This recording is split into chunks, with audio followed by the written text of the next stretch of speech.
नमस्कार दोस्तों, आज मैं आपको सुनाऊंगा पंडित जी और एक नाविक की एक बहुत मज़ेदार और शिक्षा देने वाली कहानी।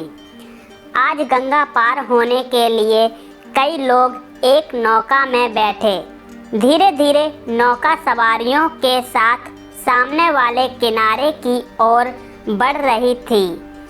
एक पंडित जी भी उसमें सवार थे। पंडित जी ने नाविक से पूछा, क्या तुमने भूगोल पढ़ी है? भोला भाला नाविक बोला, भूगोल क्या है, इसका मुझे कुछ पता नहीं। पंडित जी ने पंडिताई का प्रदर्शन करते कहा, तुम्हारी पाव भर जिंदगी पानी में गई। फिर पंडित जी ने दूसरा प्रश्न किया, क्या इतिहास जानते हो?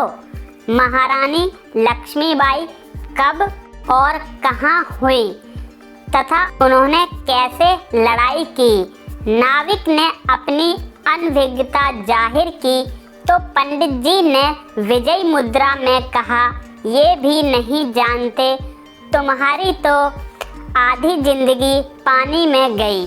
फिर विद्या के मद में पंडित जी ने तीसरा प्रश्न पूछा, महाभारत का भीष्म नाविक संवाद या रामायण का केवट और भगवान राम का संवाद जानते हो?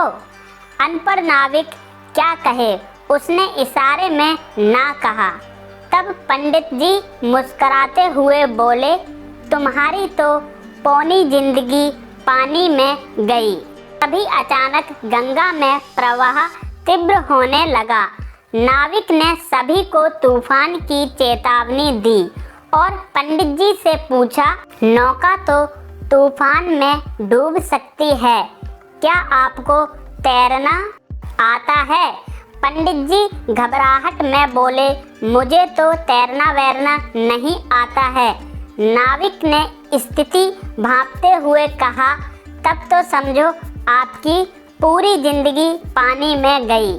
कुछ ही देर में नौका पलट गई और पंडित जी बह गए।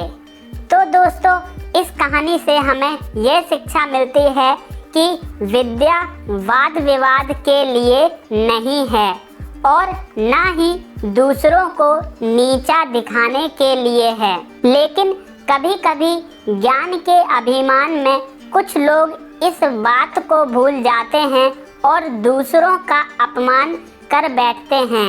याद रखिए, शास्त्रों का ज्ञान समस्याओं के समाधान में प्रयोग होना चाहिए, शस्त्र बना कर हिंसा करने के लिए नहीं।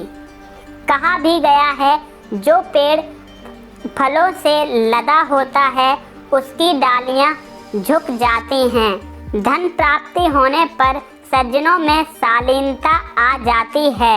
इसी तरह विद्या जब विनय के पास आती है तो वह शोभित हो जाती है।